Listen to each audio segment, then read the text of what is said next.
आमच्याकडे ना इन्क्रीजिंगली कन्सर्न्स वाढत चालले आहेत, हे जेन झी लोकांसाठीच वाढत आहेत. जिकडे आपण नेहमी खूप हार्डवर्क करायचो, आता ह्या लोकांना स्मार्ट वर्क तर पाहिजे, बट स्मार्ट वर्कपेक्षा ना त्या लोकांना लेझी लाईफ किंवा इंट्रोवर्टेड लाईफ पाहिजे.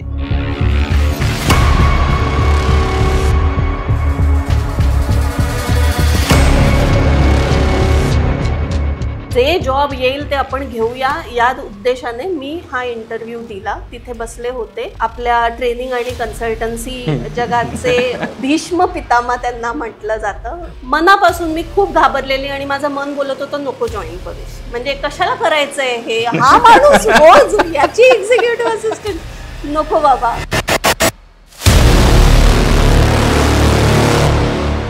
The only thing that is constant in the world is change.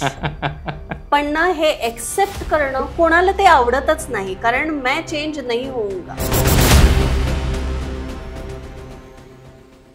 एखादा व्यक्ती तुझ्या तोंडावर तुझ्याशी खोटं बोलतोय कुठल्या गोष्टीवरती आणि तुला माहिती की तो खोटं बोलतोय, परंतु तुला तो मुलगा हवाय, त्या मुलाचं फ्युचर पण तुला बर्बाद नाही होऊ द्यायचंय, तुला तो मुलगाही घडवायचा. अशा सगळ्या प्रकारामध्ये मॅनेजमेंटने किंवा त्या बिझनेस कोचने नक्की कशा गोष्टी टॅकल केल्या पाहिजे? एंटरप्रेन्योर किधर जाएगा? ऐसी जगह होनी चाहिए जहाँ पे मंदिर, नेचर, उसके गुरु, उसके मेंटर सब एक जगह हो. ज्या दिवशी एक बिझनेसमॅन त्याच्या कंपनीला घडवतो, त्या दिवशी तो कंपनीला जन्म देतो, तो आई बनतो. सो त्यामुळे आम्ही हे माहेर पण त्यांच्याबरोबर कनेक्ट केलंय. सो आम्हाला ते एक माहेर पूर्ण दुनियेला देऊन जायचंय, and that is epic reinforcement and rejuvenation centre.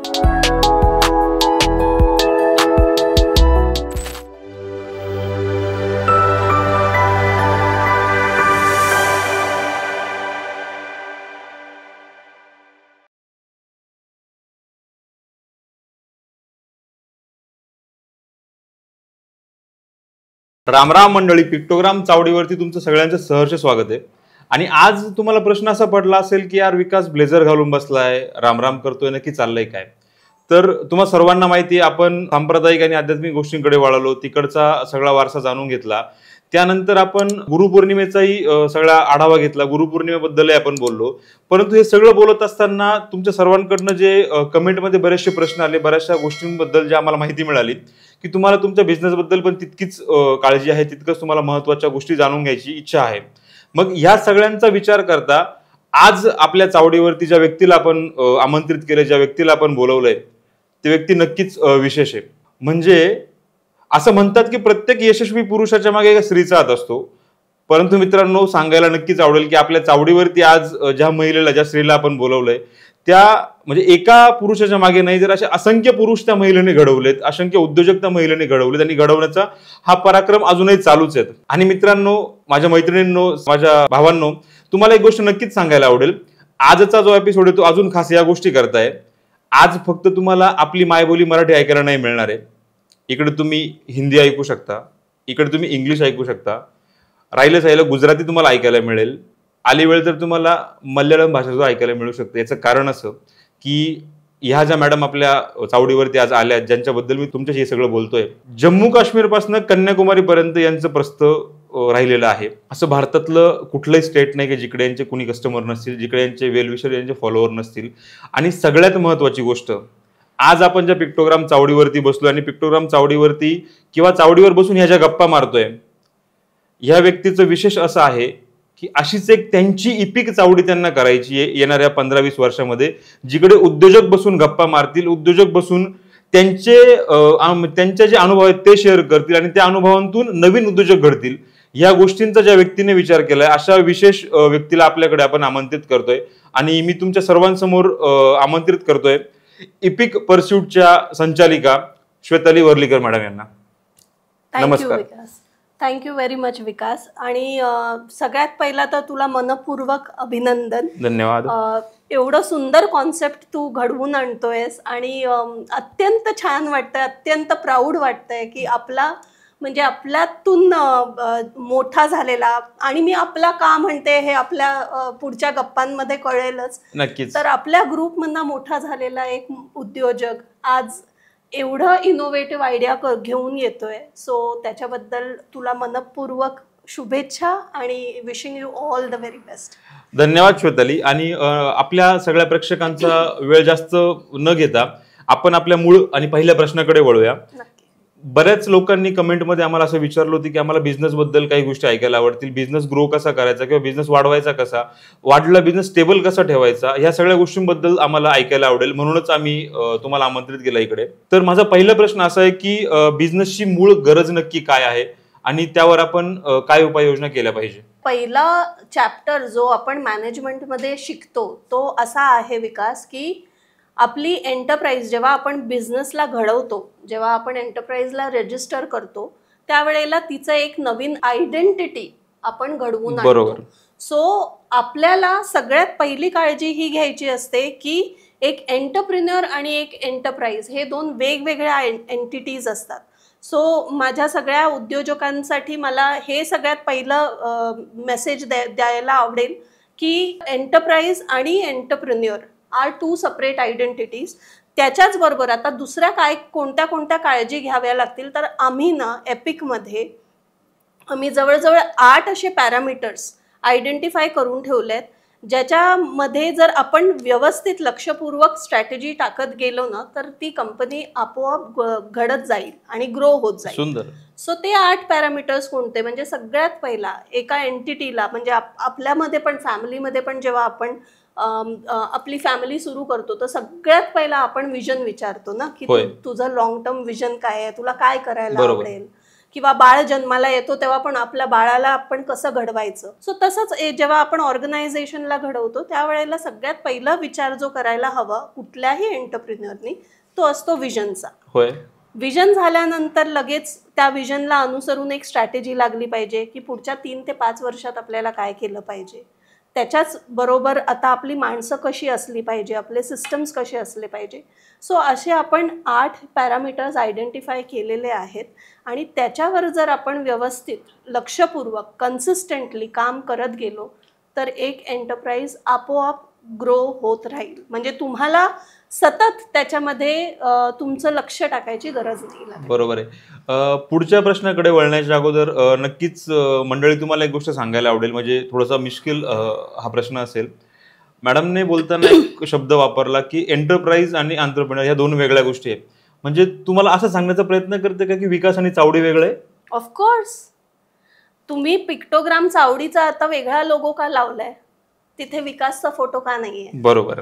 So तुम्ही जर चावडीला एक वेगळी आयडेंटिटी देताय याचाच अर्थ की याला एक वेगळं बिझनेस असणार ना. आता मला साधा प्रश्न तुला विचारायचा आहे विकास, की जेव्हा कधी पण आता चावडीमध्ये बिझनेसच आहे, सो जेव्हा कधी पण त्याचे रेव्हेन्यूज येत राहतील, तू तुझ्या जुन्या बिझनेसेस बरोबर मध्ये ते मिक्स करणार की सेपरेट अकाउंट ठेवणार? नाही, डेफिनेटली सेपरेटच असणार आहे. आणि श्वेताली तुला सांगायला खूप आवडेल की आपण चावडीचा जो हा प्रस्ताव मांडला होता आमच्या टीमकडे आणि त्यानंतर जेव्हा चावडी सुरू झाली यामध्ये कुठलाही बिझनेस आम्ही विचार केला नाही. आम्हाला फक्त जसं आम्ही सुरुवातीला सांगितलं होतं की आजकाल चावडीची जागा, त्या गप्पांची जागा, ज्येष्ठ नागरिक एकत्र यायची, त्या गप्पा व्हायच्या, त्या गप्पांची जागा कुठेतरी व्हॉट्सअप ग्रुपने घेतली आणि कालांतराने इतकं प्रेशर लोकांवरती वाढलंय की ते ग्रुप फक्त गुड मॉर्निंग गुड नाईटच्या झोनमध्ये अडकून गेलेत. आणि मग ते मित्र एकत्र येणं, ते ज्येष्ठ नागरिक एकत्र येणं, किंवा जसं आज आपण तू आणि मी आपण खूप चांगले मित्र आहोत हे बहुतांश लोकांना माहिती आहे, परंतु तू तुझ्या कामात, मी माझ्या कामात इतके व्यस्त आहोत की आपल्यालाही गप्पा मारायला कधी वेळ नाही भेटला. आणि मला असं वाटतं की चावडी हे तीच जागा आहे जिथे तू आणि मी एक मित्र म्हणून पण गप्पा मारतोय. तू तुझे बिझनेसचे अनुभव पण आमच्यासोबत शेअर करते, जे आपण म्हणतोय की चावडी पिक्टोग्राम चावडी म्हटल्यानंतर गप्पा अनुभवांपलीकडच्या, तेच तुझे अनुभव आम्ही इकडे ऐकण्यासाठी आमचे सगळे श्रोते किंवा प्रेक्षक बसलेले आहेत. सर, हे सगळं बोलत असताना मला तुझा पुढचा एक प्रश्न असा विचारायचा आहे की बिझनेस स्ट्रॅटेजी किंवा इफेक्टिव्ह बिझनेस स्ट्रॅटेजी म्हणजे नक्की काय? सगळ्यात पहिला ना माझ्याकडे मी असं म्हणते की कोणतीही स्ट्रॅटेजी ना सगळ्यात पहिला 3 ठिकाणी आपण घडवतो. पहिलं ठिकाण म्हणजे आपलं माइंड, जिथे आपण विजन एक सेट करतो आणि ती स्ट्रॅटेजी आपण घडवतो की मला 1 2 3 4 किंवा मला अमुक गोष्ट अचीव्ह करायची आहे. बरोबर. आता ते घडवण्यासाठी आपण घेतो साधन पेपरचा. बरोबर. मग सेकंड स्ट्रॅटेजी माझी त्या वेळेला घडते आणि ती स्ट्रॅटेजी जेव्हा आपण पेपरवर लिहितो, आपण बघतो की एंड टू एंड म्हणजे A to Z माझे सगळे पॉइंट्स कनेक्ट होत आहेत आता आपण ती स्ट्रॅटेजी घेऊन जातो कोणाकडे, टीमकडे. नक्कीच. सो तर मग ती आपण टीमला कम्युनिकेट करतो आणि ही तिसऱ्यांदा आपण ती स्ट्रॅटेजी घडवून आणतो आणि टीम जेव्हा ते सगळं ऐकते आणि त्याच्यावर काम करते त्यावेळेला ती सत्यात उतरायला सुरू करते. सो जर तुम्ही विचारलं की इफेक्टिव्ह बिझनेस स्ट्रॅटेजीसाठी आपण काय करायला हवं, तर त्याचा एक सिम्पल प्रोसेस असा आहे की सगळ्यात पहिला तुम्ही तुमचं माइंडमध्ये तुम्हाला काय अचीव करायचं आहे ते आयडेंटिफाय करा, त्याला पेपरवर उतरवा आणि स्टार्ट कनेक्टिंग द डॉट्स. म्हणजे काय, मला फॉर एक्झाम्पल साधी गोष्ट अचीव करायची आहे की मला 10 ठिकाणी म्हणजे मला 10 लोकेशन्समध्ये माझं कंपनीचे ब्रँचेस ओपन करायचे. बरोबर. आता ते बोलणं आणि लिहिणं किती सोपं आहे, खूपच. बरोबर ना. आपण केलंय, आपण केलंय त्या गोष्टी. एक्झॅक्टली. पण आता तेच जेव्हा मी पेपरवर उतरवते आणि मी बोलते कनेक्ट द डॉट, म्हणजे मला पहिले ब्रँच ओपन करताना मला किती फायनान्सेस लागणार आहेत, किती मुलं लागणार आहेत, मला कुठे लोकेशन कुठलं पाहिजे, आयडियली माझ्यासाठी फिजिबल मार्केट कोणतं आहे, हे सगळं आपल्याला आयडेंटिफाय केल्यानंतर आपण तसंच इंटू मल्टिप्लाइड बाय 10 लोकेशन्स जेव्हा आपण करतो आणि आपल्याला तेव्हा ते फुल प्रूफ प्लॅन जेव्हा मिळतो ना, बरोबर, त्यावेळेला आपण म्हणतो की माझी सेकंड स्ट्रॅटेजी जी पेपरवर आहे ती फुलफिल झाली आहे. आता हे कम्युनिकेट करणं माझ्या टीम बरोबर, ते टीम बरोबर कम्युनिकेट करणं पण एकदम सोपं असतं ना. करेंगे मरेंगे वंदे मातरम, सगळे आपली मुलं पण आपल्या बरोबर एकदम जोशात येतात. कम्युनिकेट केल्यानंतर जे 90 म्हणजे हे तर 1% काम आहे, पुढचं जे 99% जे काम असतं ना ते हे असतं की त्याला सत्यात उतरवणं. म्हणजे काय, मुलं आली पाहिजे. महाराष्ट्रात करायचंय विकास बिंदासपणे करू शकतो, नाशिकमध्ये करायचंय तर विकास तू फक्त बोल, म्हणजे चावडी उभी करायची आहे, एका आठवड्यात चावडी उभी झाली. बरोबर. आता हीच चावडी मी बोलते केरळला घेऊन चल. श्वेताली यार घाम फोडला. हा, म्हणजे एसी चालू आहे तर घाम यायला लागला असं वाटतं मला. Exactly. So that's my point की लिहिणं खूप सोपं असतं, त्याला सत्यात उतरवणं हे जास्त महत्त्वाचं असतं आणि डिफिकल्ट पण असतं. सो मी म्हणेन की स्ट्रॅटेजीला आपण विजन बरोबरच आपण अलाइन करू शकतो आणि मी असं म्हणेन की vision or strategy is 1% inspiration and 99% perspiration. क्या बात आहे. सो मला असं वाटतं की सुरुवात इतकी सुंदर झाली आणि तू सुरुवातीलाच षटकार मारायला चालू केलंय, पण श्वेताली बिझनेस कोच म्हणून किती सुंदर आहे हे पहिल्या एका उत्तरात आमच्या सगळ्या प्रेक्षकांना कळलंय. मला असं विचारायचं की प्रत्येक व्यक्तीच्या बालवयात तो तितकाच खोडकर असतो आणि मला असं आठवतं की मी ज्यावेळेस लहान होतो माझं स्वप्न होतं मी कलेक्टर होईल, मग माझं नेक्स्ट इयर माझं स्वप्न बदललं की मला पायलट व्हायचंय, नंतर माझं स्वप्न बदललं की नाही मला पंतप्रधानच व्हायचंय.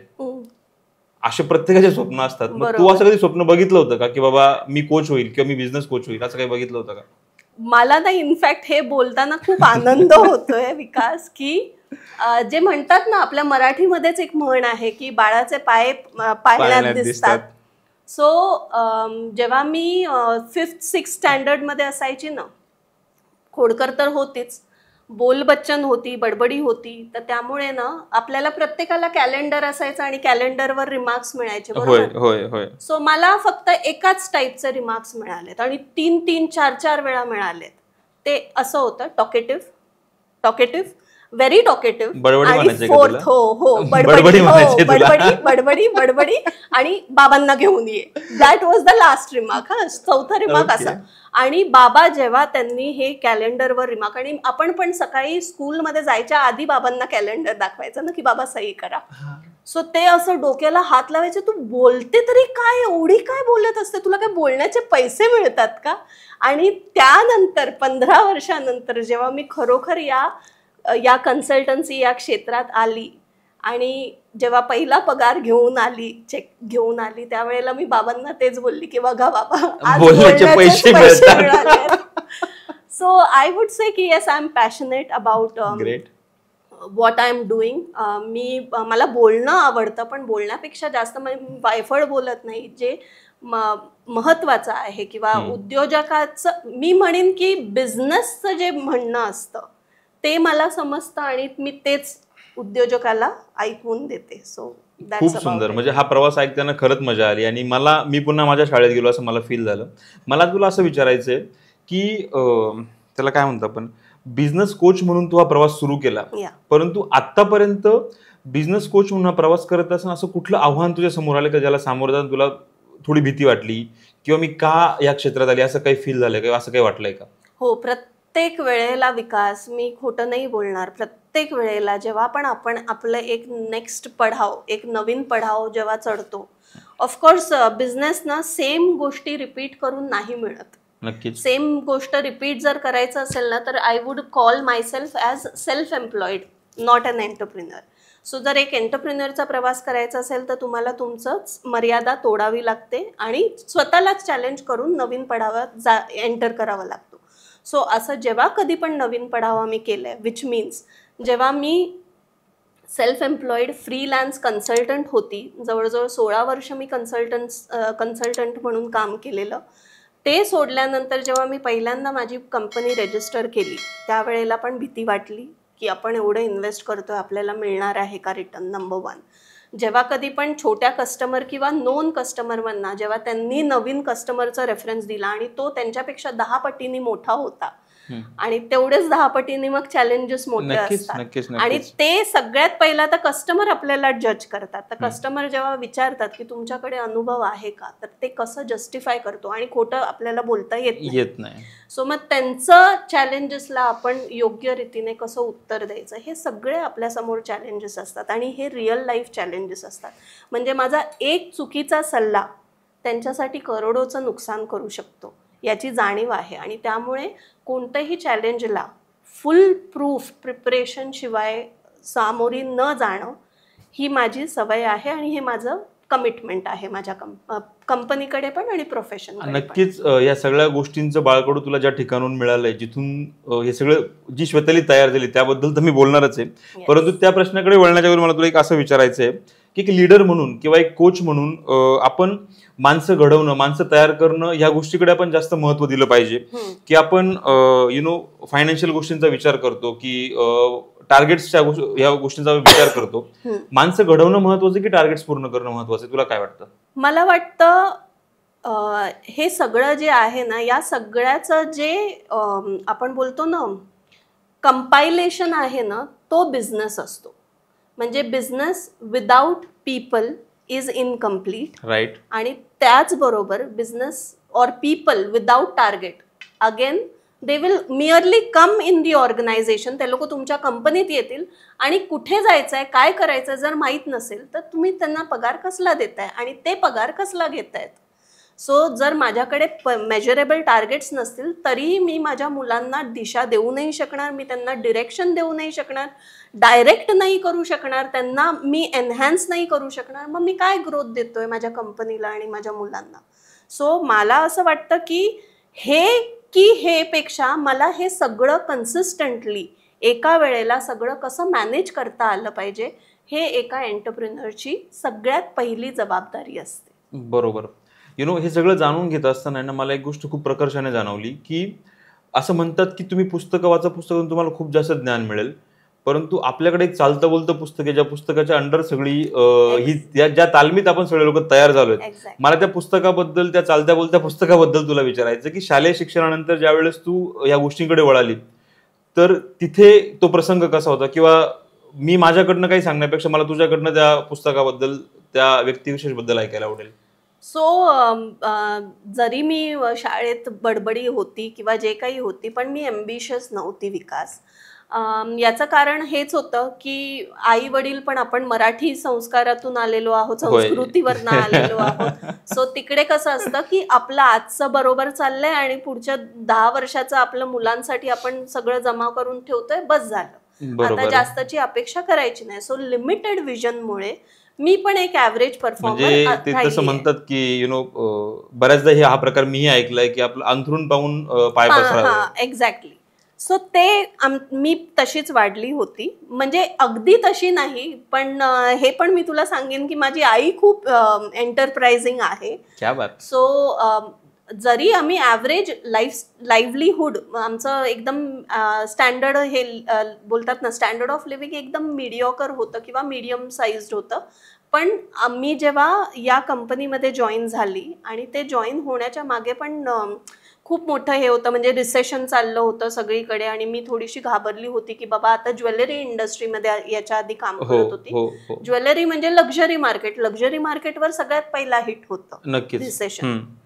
सो त्यामुळे जे जॉब येईल ते आपण घेऊया या उद्देशाने मी हा इंटरव्ह्यू दिला. तिथे बसले होते आपल्या ट्रेनिंग आणि कन्सल्टन्सी जगाचे भीष्म पितामह त्यांना म्हटलं जातं. म्हणजे त्यांचं नाव घेताना मला असं वाटतं की एक चेहऱ्यावरती आनंद पण आहे, तो प्राईड पण आहे आणि ती गर्वाने छाती जी फुलतो म्हणतो आपण, तो प्रकार खरं तर फील होतोय. एक्झॅक्टली. तर तिथे बसले होते आपले भीष्म पितामह संतोष नायर आणि मला ते विजन सांगतायत, मला ते व्हॅल्यूज सांगतायत आणि मला विचारतायत की तुम बोलो, तुम्ही इसमें से कौन से व्हॅल्यू तुम जिये.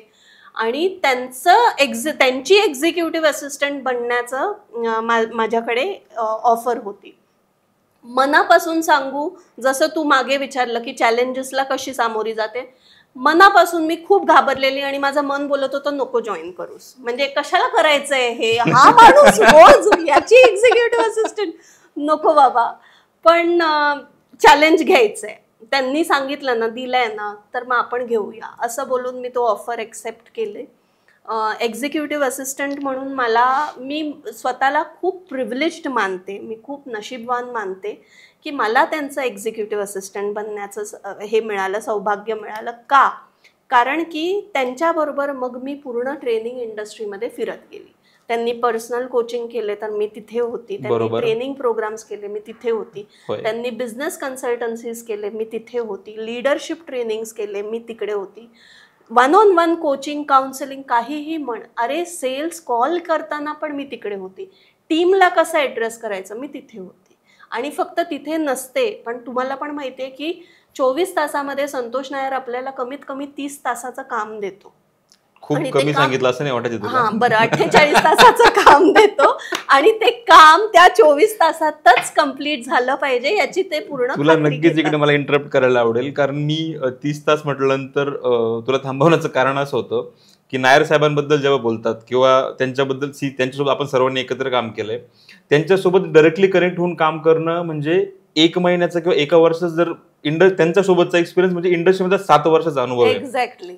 आणि तेच फक्त स्मार्ट सोबत जरी काम केलं तरी 1 वर्ष स्मार्टला काम करायला तुम्हाला 3 वर्षाचा अनुभव मिळतो. असा जर प्रकार तर तिकडे तुझे 30 किंवा 48 तास कसे जस्टिफाय करतात ना? एक्झॅक्टली. आणि बरोबर बोलतोयस. आणि हे सगळं करताना त्यांनी फक्त मला एक्झिक्युटिव्ह असिस्टंट म्हणून नाही ठेवलं, पण त्यांना पण जेव्हा केपेबिलिटी दिसते, मुलांमध्ये स्पार्क दिसतो, त्यावेळेला ते अजून चॅलेंजेस नवीन नवीन देत राहतात. तर त्यांनी मला सेल्समध्ये टाकलं, सेल्स करायला लावलं, टार्गेट्स अचीव्ह करायला लावले, नाही केलं तर उद्धार पण केला, पूर्ण म्हणजे पूर्वजांचा पण उद्धार होत होता. सो ते सगळं पण मला असं वाटतं की ते ब्लेसिंग्स आहे आपल्यावर की त्या गोष्टी होत होत्या, कारण स्मार्टने जी गोष्ट शिकवली, ज्यामुळे आज आपण दोघं इथे बसलोय किंवा ज्यामुळे आपण बोलतोय आणि ज्यामुळे तेव्हाचे एम्प्लॉय आज एंटरप्रेन्योर म्हणून जे बसलेत, त्याला कुठेतरी ह्या सगळ्या गोष्टींचा नक्कीच हात आहे. नक्कीच. कारण ते जर नाही होऊ शकलं असतं, ते जर स्वतःला आपण त्यांच्या तालमीत घडवू नसतो शकलो, तर मला आपण इथे बसू पण नसतो शकलो. एक्झॅक्टली.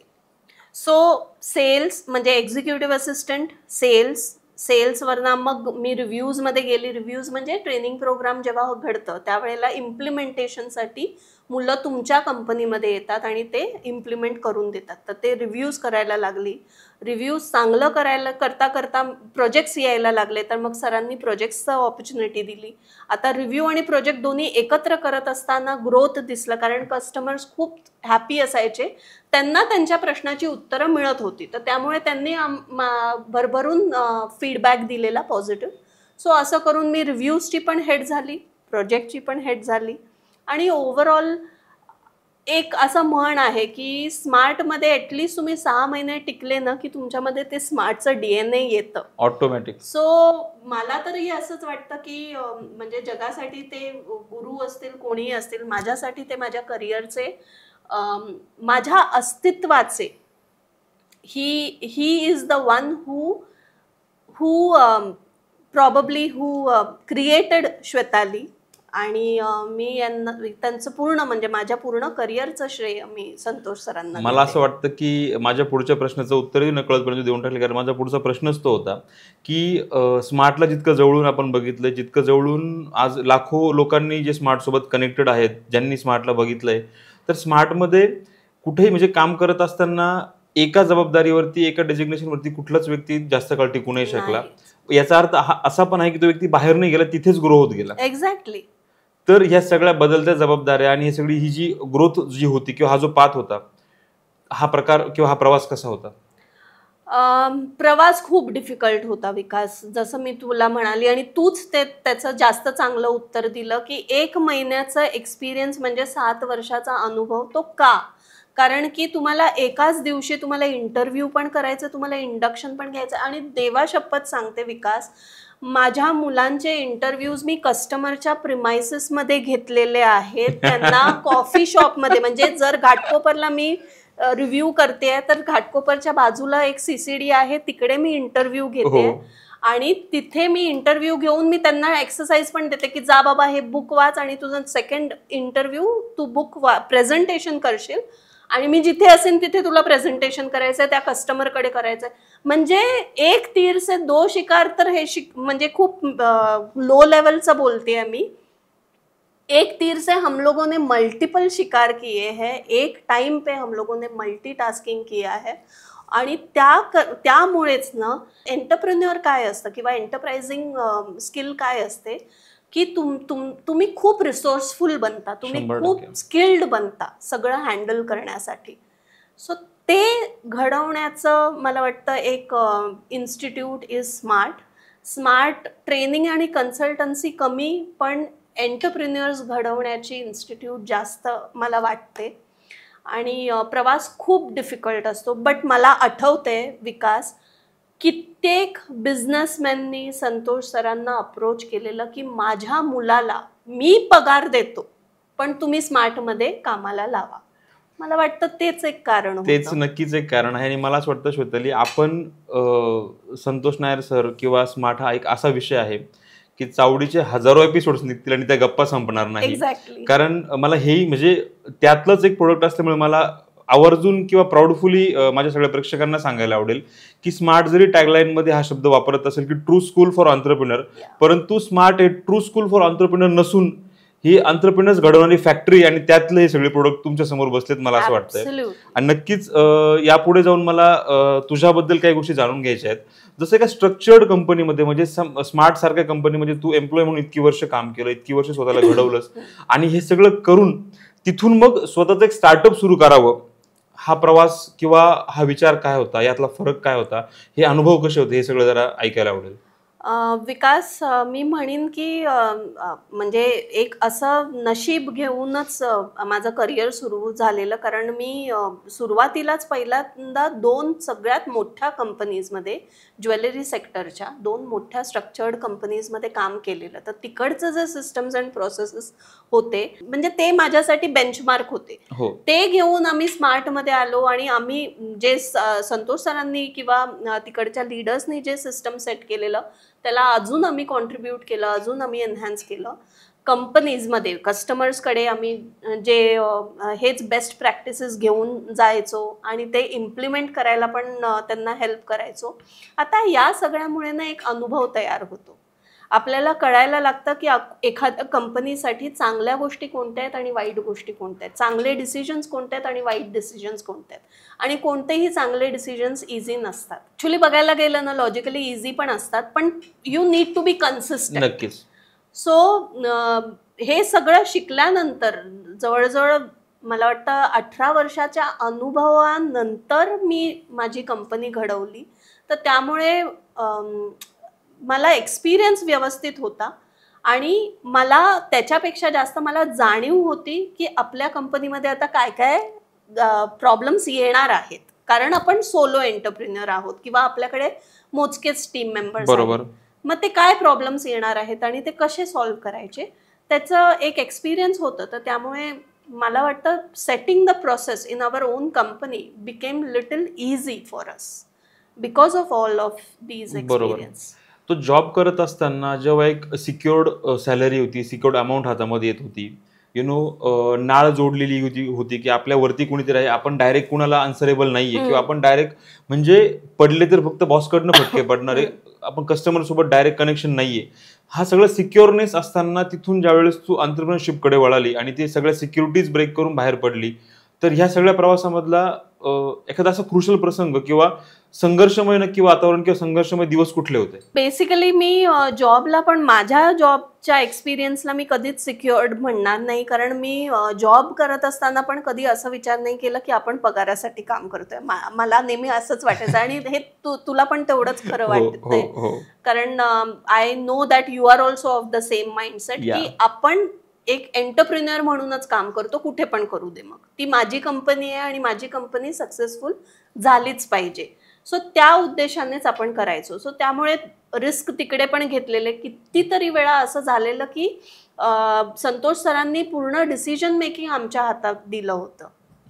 मला अजूनही आठवते, 25 वर्षाची श्वेताली एक मोठं प्रोजेक्ट साईन करायला गेलेली आणि तिच्या समोर बसलेले 50 वर्षाचे कन्सल्टंट, त्यांच्याबरोबर एग्रीमेंट साईन करताना कन्सल्टंट विचारतात, are you the authorised signatory?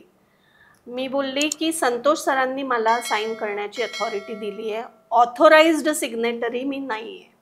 So हा जो कॉन्फिडन्स होता ना सरांनी दिलेला, तोच सगळ्यात मोठा होता. आणि त्याच्या पुढे ना मग लाईफमध्ये काहीही चॅलेंज आले ना की आपल्याला म्हणजे we are simply ready for. परत मला असं वाटतं की फिरून आपण तिकडेच येतोय की नायर साहेब म्हटलं की तिथे किती बोलावं असा प्रश्न होतो किंवा हा प्रकार असतो. आणि तू हे सायनिंग ऑथॉरिटीचा जो किस्सा सांगितला त्यावरून मला सरांची एक सवय आमच्या प्रेक्षकांना सांगायला आवडेल, जी बहुतांश आपल्या बऱ्याचशा प्रेक्षकांना माहिती आहे, कारण सरांना खूप लोकांनी म्हणजे खूप लोक ओळखतात, खूप लोक ऐकतात. बरोबर. सरांचा नेहमी एक डायलॉग होता की तू जा, तू कर, मैं बैठा हूं ना.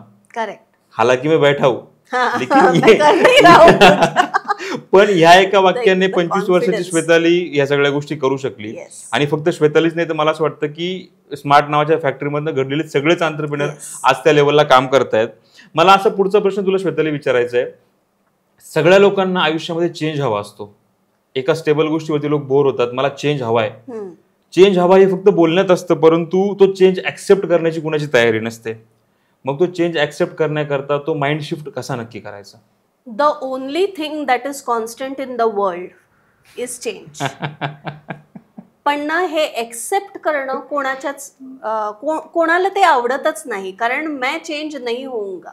आणि याच्यावर आम्ही बऱ्याच वेळेला एक्सपिरियन्शियल म्हणजे आम्ही एक ऍक्टिव्हिटी करवतो टू प्रूव्ह दी ऑडियन्स की बाबा तुम्ही चेंज एवढ्या लवकर स्वीकारत नाही. आणि का स्वीकारत नाही? कारण आपल्याला आपल्या कम्फर्ट झोनच्या बाहेर नाही जायचंय. बट इट इज सेड ना की जे कम्फर्ट झोनच्या बाहेर जाणार, जे नॉर्मल लाईफला जे चॅलेंज करणार, तोच पुढे ग्रो होणार. सो आपल्याला चेंज व्हायचा आहे आणि it will start with the way you sed की माइंड शिफ्ट, माइंड सेट आणि माइंड शिफ्ट हे जे दोन वेगवेगळे वर्ड्स आहेत. सो आपल्याला ते दोन्हीही चेंज करावं लागणार. It starts with mind shift आणि mind shift happen with commitment. ठीक आहे. सो कमिटमेंट नसेल ना, if you are not committed to your goals, if you are not committed to your future, if you are not committed to your partner, if you are not committed to your employees, change will not happen. मला असं वाटतं की commitment या शब्दाचा वापर करून तू नक्कीच आमच्या सगळ्या प्रेक्षकांसह मलाही एक लाईफ लेसन दिलंय असं मला वाटतं. आपण पुढचा जो प्रश्न घेतो तो प्रश्न असा आहे की कुठली ऑर्गनायझेशन छोटी असो, मोठी असो किंवा लिमिटेड पर्यंतची कंपनी असो, या सगळ्या कंपन्यांचा किंवा या सगळ्या गोष्टींचा जो पाया आहे, ती श्रुती आहे, त्याच्यामध्ये प्लॅनिंग येतं, एक्झिक्युशन येतं आणि डिसिजन मेकिंग येतं. तर या सगळ्या गोष्टींमध्ये एंटरप्रेन्योर छोटा असो किंवा टाटा असतील, अंबानी असतील, बिर्ला असतील, अशी मोठी मोठी जी नावं आहेत, त्यांच्याही लेवलला असा कुठला जो प्रकार आहे किंवा या तिन्ही गोष्टींमध्ये कुठली एक गोष्ट आहे की जिकडे शक्यतो लवकर व्यक्ती अडकतो? चॅलेंजेस न कुठल्याही, म्हणजे एक एंटरप्रिन्युअर जसं Vikas is different than Shwetali, Shwetali is different than Santosh Nair, आणि तुमचे बिहेवियर, तुमचे एक्झिक्युशन पॅटर्न्स हे सगळे वेगवेगळे असतात विकास.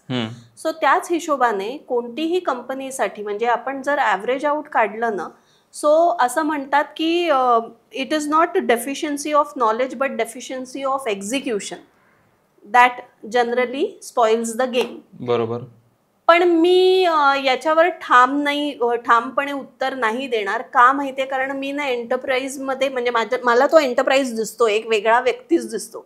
सो जोपर्यंत मी त्याला तपासणार नाही तोपर्यंत मी असं अंधारात नाही बोलू शकणार विकास, की प्लॅनिंगमध्ये एखादी कंपनी फेल होते की एक्झिक्युशनमध्ये. व्हॉट आय वुड से की एंटरप्रिनरनं प्रत्येक वेळेला ना जोशाने चालू करतो, बरोबर, आणि त्यावेळेला भरपूर मोटिवेशन असतो, भरपूर पॅशनेट असतो, सगळं असतं. एक्झिक्युशन करता करता काय होतं माहितीये, की आपल्याला आता आपल्या विजनची रियालिटी दिसायला लागते, जी आपण अँटिसिपेट केली नव्हती, जी आपण आपल्या स्ट्रॅटेजीमध्ये लिहिली नव्हती किंवा आपण आपल्या प्लॅनिंगमध्ये त्याचं समावेश केलं नव्हतं.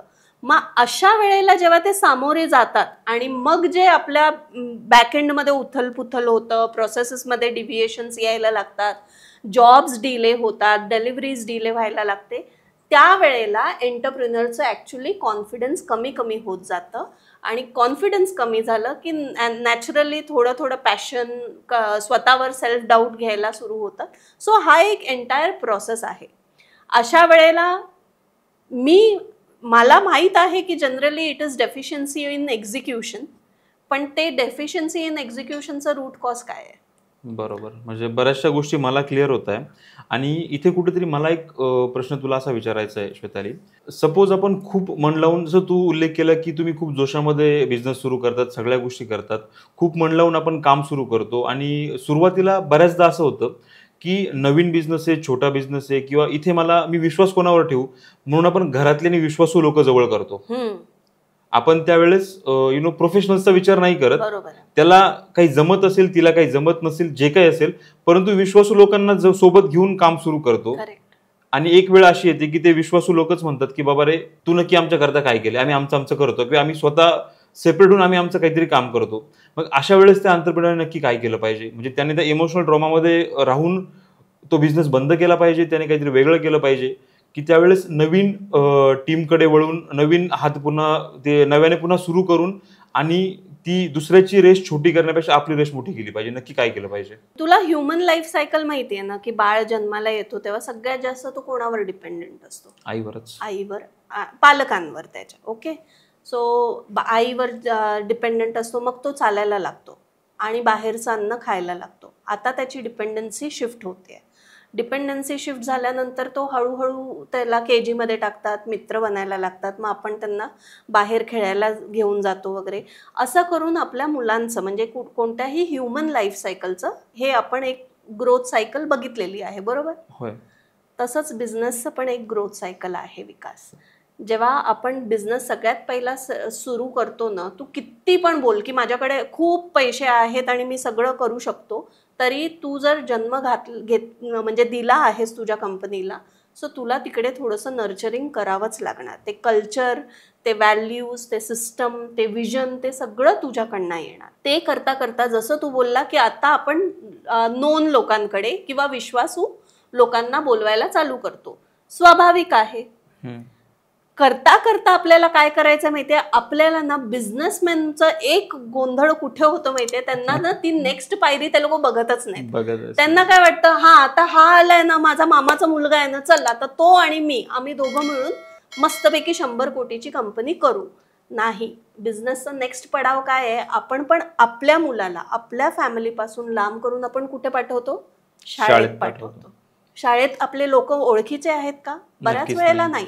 पण आपण ट्रस्टेड शाळेत म्हणजे ट्रस्टेड इन्स्टिट्यूट बघतो. तसंच आपल्याला आता शाळेत पाठवायची गरज असते आपल्या मुलांना. म्हणजे काय, ट्रस्टेड कन्सल्टंट्सला किंवा ट्रेनर्सला तुम्ही किंवा ग्रोथ पार्टनर्सला तुम्ही बोलवा, किंवा अशा वेळेला कॉम्पिटंट मॅनेजर्सला पण आणायला सुरू करा. तुम्ही जे प्रोसेस सेट करताय ना, ते तुम्ही तुमच्यासाठी न करता तुम्ही तुमच्या कंपनीच्या ग्रोथसाठी करताय. हे जोपर्यंत तुम्ही वारंवार हॅमर नाही करत ना स्वतःला, आणि तुम्ही स्वतःला आणि तुमच्या कंपनीला जोपर्यंत वेगळं नाही करत ना, तोपर्यंत हा गोंधळ होतो. आणि असंख्य MSME मध्ये आपण हे चर्चा बघतोच आहोत. म्हणजे हे तर तू बोलला की विश्वासू ना, मामाचा मुलगा, काकाचा मुलगा. मी तर बघितलंय की हजबंड वाईफ आर टुगेदर आणि they are not jelling. Brothers are not jelling, father and son are not jelling, father and daughter are not jelling, किंवा भाऊ बहिणीचं नाही होते. कितीतरी असंख्य प्रॉब्लेम्स येतात. का? कारण ते लोक नंतर फॅमिली बिझनेसमध्येच अडकतात. ते लोक बिझनेस, फॅमिली आणि इंडिव्हिज्युअलिटी या तिघांना वेगळं करूच शकत नाही. सो योग्य वेळेला योग्य डिसिजन घेणंच खूप इम्पॉर्टंट असतं. खूप साऱ्या महत्त्वाच्या गोष्टी यातून इनफॅक्ट मलाही कळल्या, आमच्या प्रेक्षकांनाही कळल्या.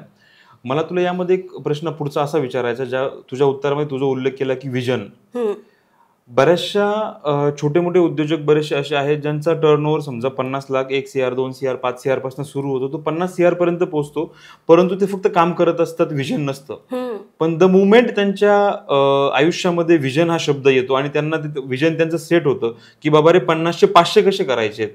विजन ज्यावेळेस सेट होतं, कोर पर्पज त्यांना जो पर्पज त्यांच्या आयुष्यात त्यांना मिळतो, ज्या त्यांच्या व्हॅल्यूज सेट होतात, मग अशा केसमध्ये ज्यावेळेस ती घरची मंडळी सोडून जातात, तर त्या एंटरप्रेन्योरने, त्या लिडरशिप टीमने स्वतःला दोषी समजलं पाहिजे की त्या विजनचा विचार करून पुढे चाललं पाहिजे. आपल्यासाठी महत्वाचं काय आहे?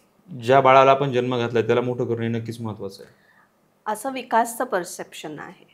मे बी जे आपले श्रोते आहेत त्याच्यापैकी कोणतरी असं असू शकतं जो त्याच्या हजबंड म्हणजे तो त्याच्या बायकोशी खूप जास्त प्रेम करतो आणि तो म्हणतो की नाही, माझ्यासाठी माझी बायको महत्त्वाची आहे, बिझनेस नसला तरी चालेल. So this is all about people and perceptions. Okay, तुमच्यासाठी तुमचं काय इम्पॉर्टंट आहे ते आपण जाणून घेतो इकडे. That is number 1. पण जसं तू एकदम करेक्टली बोललायस की बिझनेस ही एक सेपरेट एंटिटी आहे, तर बिझनेसचं ग्रोथ तर झालंच पाहिजे. सो बिझनेसचं ग्रोथच्या पुढे ना ॲक्च्युली विकास, जेव्हा आम्ही कंपनीमध्ये येतो ना त्यावेळेला मी हे कॉन्शियसली, म्हणजे माझ्याबरोबर पण माझी ब्लड रिलेशन माझी पार्टनर आहे, माझा सगळ्यात खास जवळचा मित्र माझा पार्टनर आहे. पण जेव्हा आम्ही मीटिंगसाठी बसतो ना त्यावेळेला मी सगळ्यात पहिला बोलते की this is the CEO, not even the co-founder, this is the CEO leading this meeting और chairing this meeting. So family बाजूला राहते. हे जे आपण स्वतःला एक प्रोफेशनल म्हणून आपल्या बिझनेस आणि आपल्या फॅमिलीपासून बाहेर काढणं जे महत्त्वाचं असतं ना, ते आपल्याला पॉवर देतं राईट डिसिजन्स घेण्यासाठी विकास. आणि त्यावेळेला ना मी फक्त एवढंच बोलीन की विजन एवढं पॉवरफुल असलं पाहिजे. जर ते राईट विजन निघालं असेल ना विकास, तर ते एवढं पॉवरफुल आहे ना की जेन्युइन माणसं तुझ्याबरोबर जुळत जातील आणि जे फेक होते ना ते सगळे आपोआप तुझ्यापासून लांब होत जातील. जेव्हा आपण विजन सेट करतो, विजन लॉन्च करतो, जेव्हा ते सगळ्यांना सांगायला सुरुवात करतो आणि स्ट्रॅटेजीज तिकडे सेट होतात, परंतु मी एक वाक्य असं ऐकलं की तुम कितना भी अपना विजन सेट कर लो, स्ट्रैटेजी सेट कर लो, कितने भी पॉलिसीज बना लो, अगर वो पॉलिसीज अगर कोई एम्प्लॉय या फिर कोई बंदा अगर नहीं चला रहा है तो वो नहीं चलेगी. सो माझा पुढचा प्रश्नच तो आहे की तुम्ही किती समजा स्ट्रॅटेजी प्लॅन केल्या, किती विजन सेट केलं, परंतु जर तुमची टीम किंवा तुमचे लोक जर त्या स्ट्रॅटेजीप्रमाणे जर मूव्ह नसेल होत, तर कंपनीला दोष न देता किंवा त्या मॅनेजमेंट टीमला दोष न देता अशा गोष्टी तुम्ही कशा प्रकारे टॅकल करतात बिईंग अ कोच, किंवा असं काही एक्झाम्पल आहे का की तुम्ही हा प्रकार तिथे सॉल्व्ह केला आणि ती कंपनी मूव्ह ऑन झाली? भरपूर असे एक्झाम्पल्स आहेत. इनफॅक्ट लोक, म्हणजे आपण डॉक्टरकडे जातो कशाला? जेव्हा आपण हेल्दी असतो तेव्हा आपण डॉक्टरकडे जात नाही. नक्कीच. जेव्हा आपण आजारी असतो तेव्हाच जातो. सो भरपूर बिझनेसमॅन आमच्याकडे जेव्हा येतात त्यावेळेला ते हेच सगळे तक्रारी घेऊन येतात की ये देखो हमने बिजनेस प्लान बनाया, मेरे को इतना अचीव करने का है, ये लोग मेरे को साथ ही नहीं दे रहे, किंवा यहाँ पे ट्रस्ट इश्यूज है, किंवा जे काही आहे अलाइनमेंट इश्यूज आहेत. सो अशा वेळेला सगळ्यात पहिला आम्ही ना परत ड्रॉइंग बोर्डवर जातो. आणि मी जसं तुला प्रोग्रामच्या सुरुवातीलाच बोलली होती की आम्ही 8 पॅरामीटर्सवर काम करतो. बरोबर. सगळ्यात फाउंडेशन आहे विजन. सो ते जे विजन त्यांनी जे विजन अनाऊन्स केलेलं त्याला आम्ही परत एकदा बघतो, कारण संतोष सरांची बोलतात ना उत्पादन आहे. सो काहीही we don't take anything at face value, number 1. So we will evaluate their vision, we will evaluate their strategy, we will identify the gap की नक्की गॅप कुठे झालाय. म्हणजे काही कंपनीजमध्ये कम्युनिकेशनमध्ये विजन आहे, कम्युनिकेशन नाही झालंय, किंवा काही ठिकाणी विजन आहे, कम्युनिकेशन आहे, पण मुलांना तर ग्रोथ दिसतच नाहीये ग्रोथ ना, दिसत नाही, त्यांना त्यांची ग्रोथ नाही दिसत तर ते बोलतात ये तो आपका विजन है, मैं क्यों करू, मेरा बरोबर. क्या मारो सू. सो अशा वेळेला पण आपल्याला ते सगळं एक्सप्लेन करावं लागतं. सो सगळ्यात पहिला मुळात जायचंय, आयडेंटिफाय करायचंय गॅप कुठे आहे. तो गॅप आपल्याला कळल्यानंतर आपण तिथे व्यवस्थित इलाज चालू करतो. हे सगळं करत असताना असा कुठल्या क्लायंटचा किंवा कुठल्या एक्झिक्युशनचा असा काही अनुभव तुझ्या लक्षात आहे किंवा तुला आठवतोय का, की जिकडे नव्याने तुलाच तुझी ओळख झाली, नवीन तूच काहीतरी नवीन शिकली तिकडे, असं काही?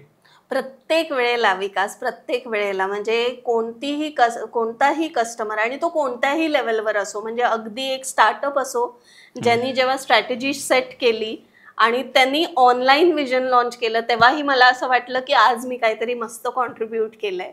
किंवा एखादी मोठ्याहून मोठी कंपनी म्हणजे 1200 कोटीची कंपनी असावी, 600 पेक्षा जास्त एम्प्लॉईज आहेत आणि त्या लोकांनी जेव्हा त्यांचं चॅलेंजेस सांगितले आणि त्याच्या बेसिसवर जेव्हा आम्ही स्ट्रॅटेजी सेट केली, 2 दिवस लागले सगळं सेट केल्यानंतर. पण जेव्हा लास्टमध्ये जेव्हा आम्ही विचारतो की have we delivered the value, is this what you were really looking for, आणि जेव्हा त्यांच्याकडनं पण येतं की हो हीच अलाइनमेंट माझी मिसिंग होती, बरोबर, त्यावेळेला पण मला असं वाटतं. सो प्रत्येक वेळेला हा आईचा जन्म म्हणजे आईचा प्रवास आहे बेसिकली. आपण जेव्हा कधी पण डिलिव्हर करतोय आपली स्ट्रॅटेजी, आपलं consultancy, it is like a labour. तो खूप म्हणजे कठीण ह्याच्यामधनं जातो, कारण प्रत्येकाची मेंटॅलिटी तशी नसते, माइंडसेट तसं नसतं. बरं, आपल्या एम्प्लॉईजचं मेच्युरिटी आणि एंटरप्रिनर्सचं मेच्युरिटी पण किती डिफरंट असतं आणि या सगळ्यांना ॲड्रेस करणं हे सगळं खूप डिफिकल्ट आहे. So every achievement is a great Joy आणि अ विक्ट्री फॉर अस. हे हे सगळे अनुभव शेअर करत असताना थोडासा एक आउट ऑफ द ट्रॅक मला एक तुला प्रश्न विचारायचा आहे, की बिझनेस कोच म्हणून ज्यावेळेस तू काम सुरू केलं आणि तुला ही गोष्ट खूप चांगल्या प्रकारे माहिती आहे की मला वाटतं कोविड नंतर जेव्हा ऑनलाईन प्लॅटफॉर्म आले, आणि हा शब्द वापरणं कधी चुकीचं नाही ठरणार, की घराघरात कोच निर्माण झाले आणि खूप सुळसुळाट झाला बिझनेस कोचेसचा. तर प्रश्न असा आहे की सल्ला देणं खूप सोपं असतं, ठीक आहे, पण मग तो लागू करणं खूप अवघड असतं. आपण जसं म्हणतो की आपण आपल्या चुकीच्या बाबतीमध्ये उत्तम वकील होतो, आपली बाजू मांडून सांगतो, पण दुसऱ्याने काय केलं की तिकडे जज होतो, निर्णय देऊन मोकळे होतो. म्हणजे ह्याच गोष्टी लागून असे बरेचसे उदाहरणं आहेत की जसं म्हणतात, म्हणजे आजही आपल्याकडे अशी म्हण आहे की शिवाजी जन्माला यावा परंतु तो दुसऱ्याच्या घरात, आपल्याकडे नकोच काही. मग हे जे प्रिन्सिपल्स किंवा बिझनेस कोचिंग ज्यावेळेस तू सर्वांना देते किंवा आतापर्यंत बरेचसे जे उद्योजक घडवलेत, असे काही प्रिन्सिपल तुझ्या वैयक्तिक आयुष्यामध्ये आहे का जे तू फॉलो करते? हो हो. सो बेसिकली हे मीही फॉलो करते आणि मी माझ्या जेवढे पण एंटरप्रिनर्स कस्टमर्स आहेत मी त्यांना पण हेच फॉलो करायला सांगते. आम्ही काय करतो माहिती आहे, आपण वर्षातून एकदा स्ट्रॅटेजी सेट करतो, बरोबर. सो तो एक दिवस ना आपण बिझनेसमॅन आहोत आणि त्या स्ट्रॅटेजीला आपल्याला रिव्ह्यू करावं लागतो. सो ते रिव्ह्यू आपण कधी करतो, मंथली मीटिंग्स मध्ये करतो किंवा वीकली किंवा कोणत्याही, म्हणजे तुमचं जे रिदम तुम्ही सेट केलंय त्या हिशोबाने तुम्ही करता. सो मी हे आवर्जून माझ्या कस्टमर्सला सांगते आणि मीही ते फॉलो करते की त्या मीटिंगमध्ये, त्या बोर्ड रूममध्ये किंवा कॉन्फरन्स रूममध्ये आय एम द ओनर और I am the board of director. So I will question my team कि तूने क्या कॉन्ट्रीब्यूशन किया, राइट, ठीक है. The moment we are out of conference room, आता आपण त्यांचे टीमचे एक हिस्सा आहोत. So we are the leaders. कारण आपण ना, बिकॉज एक आहे की मी ना NMSME म्हणजे नॅनो, मायक्रो, स्मॉल, मीडियम एंटरप्राइजेसला मी कोचिंग करते.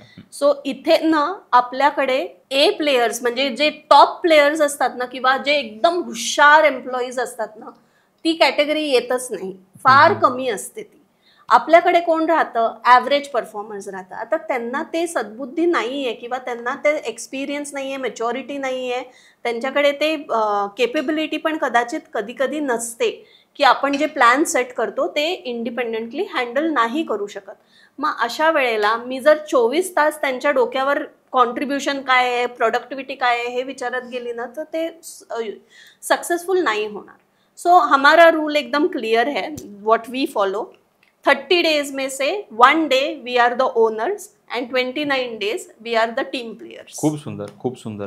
मला पुढचा एका प्रश्नाकडे वळण्याच्या अगोदर थोडंसं पुन्हा एकदा थोडंसं आउट ऑफ द ट्रॅक मी जातोय.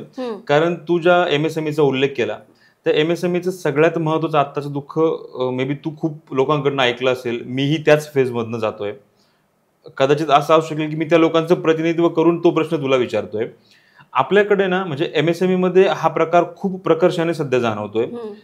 तुला जर ती म्हण आठवत असेल किंवा माहित असेल तर बैलगाडी असते, बैलगाडीच्या खाली एक कुत्रा असतो, ठीक आहे. बैलगाडी बैल ओढत असतात, कुत्रा त्या बैलगाडीच्या खाली चालत असतो, परंतु कुत्रा अशा आवेशात चालतो की बाबा ती पूर्ण गाडी किंवा ते ओझं सगळं तोच वाहतोय. हाच प्रकार MSME मध्ये सध्या खूप जास्त प्रमाणात व्हायला लागला. किंवा मी ज्याही लोकांना आतापर्यंत भेटलोय किंवा जेही आपले चावडीचे प्रेक्षक आहेत, खूप लोकांकडनं ही गोष्ट ऐकली आहे की कोणीतरी असा एक जण असतो की सगळ्यांना सांगत फिरतो बाबा हे मीच करतोय आणि माझ्यामुळेच सगळं चाललंय, मी गेलो की कंपनी बंद. अशा लोकांना तू काय नक्की सांगशील? ही जबाबदारी मी एंटरप्रेन्युअर्सकडे देते, सोपवते आणि मी त्यांना सांगते की इफ वी फोकस, म्हणजे हा माझा एक गुरुमंत्र आहे किंवा हा मी फॉलो करते की if we focus on people we will attract more and more problems. If we focus on process we will attract the right solutions. So मुलं बोलत राहतात, ते लोक क्लेम करतील की पुरा कंपनी मेरे वजह से चलता है. सगळं आम्ही शिकवतो. 4 टाईपचे माणसं असतात, काही जण फेक करतात, काही जण खरंच करतात आणि खरं करणारे एकदम गप्प असतात. They are the silent warriors. ठीक आहे. सो हे सगळं असताना एंटरप्रेन्युअरनी आवर्जून किंवा कॉन्शियसली काय करावं, प्रोसेस सेट करा. आणि ह्याला उत्तर देणारा किंवा याचं तोड काय तर PMS. तू बोलतोयस ना तर प्रूफ कर, प्रूफ घेऊन बस. आम्ही तुला इव्हॅल्युएट करतो, आम्ही तुझं परफॉर्मन्स बघतो, मेजर करतो. केलंयस तर तुला अचीवमेंट पण तसंच मिळणार, तुला रिवॉर्ड पण तसंच मिळणार. आणि नाही केलंयस तर मग बोलायचं बंद कर. मला असं वाटतं की PMS जो तू उल्लेख केला हा नक्कीच एक डिफरंट विषय आहे आणि ह्या विषयाला जर हात घातला तर खरंच वेळ कमी पडेल. आपण पुन्हा कधीतरी जेव्हा चावडीवर या निमित्ताने भेटू तेव्हा PMS आणि या बाकी सगळ्या गोष्टी समजूनच घेऊ. परंतु श्वेताली, सांगायला खूप आनंद होतोय की आपल्या चावडीचे जे प्रेक्षक आहेत ते 60 वर्षाचे आजोबा पण आहेत आणि आत्ताच कॉलेजमधनं बाहेर पडलेला, ज्याने MBA केलं असेल, ज्याने BBA केलं असेल, असा एक माझा तरुण मित्र असेल, मैत्रीण असेल. हे लोक म्हणजे एज्युकेशन मधून बाहेर आले आणि त्यांना आता लगेच बिझनेस करायचा आहे. ठीक आहे.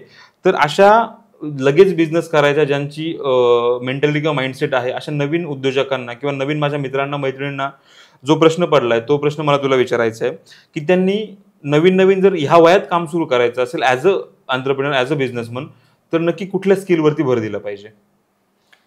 मी म्हणेन स्किलपेक्षा जास्त ना तुम्ही कशासाठी पॅशनेट आहात ते आयडेंटिफाय करा. जसं माझंच उदाहरण दिलं, बडबडी होती आणि देवाच्या कृपेने, म्हणजे इच्छा पण नव्हती किंवा स्वतःहून काही केलं नव्हतं, पण गेली त्या दिशेने आणि नाव I see my passion. So forget about skills or anything. एकदा जर तुला तो वेड असेल ना विकास, तर तू ते सगळं म्हणजे इम्पॉसिबल तुझ्यासाठी तू पॉसिबल करून दाखवतोस. आणि एंटरप्रेन्युअरचं जे डेफिनेशन जे आपण आपल्या गुरुकडनं शिकलेलो आहोत आणि गुरुनी आपल्या म्हणजे त्यांच्या गुरूंकडनं शिकले आहेत, ते हे आहे की an entrepreneur is someone who takes his resources from lower level to higher level of productivity. So हे जे हा एक असा कॉमन माणूस नसू शकतो. सगळे रिसोर्सेस म्हणजे फायनान्स येतं तुझ्या रिसोर्समध्ये, मुलं येतात, तुझे इक्विपमेंट्स येतात, तुझे कस्टमर्स येतात, तुझं मार्केट येतं, तुझी स्ट्रॅटेजी येते, तुझं सगळं येतं, तुझं स्वतःचं ऑफिस येतं. एका लेवलवरनं तू नेक्स्ट लेवलच्या प्रोडक्टिव्हिटीवर घेऊन जाणं हे काही एक कॉमन माणसाचं कामच नाहीये ना. You need a passionate person, you need a mad person actually. So मला पण बरेच लोक बोलतात की ही पागल आहे, and I take it absolutely. म्हणजे मला ते ऐकून खूप आवडतं, कारण मला माहितीये की पागल लोक ही दुनिया बनाते. मला हेच तुला सांगायला नक्की आवडेल की जे अतिहुशार किंवा जे हुशार असतात ना ते इतिहास वाचतात, जे वेडे असतात ते इतिहास घडवतात. Absolutely correct. सो असा इतिहास घडवत असताना किंवा अशा गोष्टी करत असताना जे तू बऱ्याचशा लोकांचे इतिहास घडवण्यामध्ये तू कॉन्ट्रीब्यूट करते, तर मला त्या सगळ्या लोकांच्या अनुषंगाने एक प्रश्न विचारायचा आहे की डेटा ड्रिव्हन असणं गरजेचं आहे की ह्युमन बिहेवियरचा विचार करून काम करणं गरजेचं आहे? दोन्ही. कसं? डेटा जर आपण डेटा ड्रिव्हन नसलो, माझ्याकडे काही फॅक्ट्स अँड फिगर्स नसतील, तर मी चाचपडत करतो. म्हणजे मी तुला याचं उत्तर मी 3 वाक्यात देते, ठीक आहे? So vision without action is merely a day dream, ठीक आहे? Action without vision is passing time, and vision with action changes the entire world, ठीक आहे?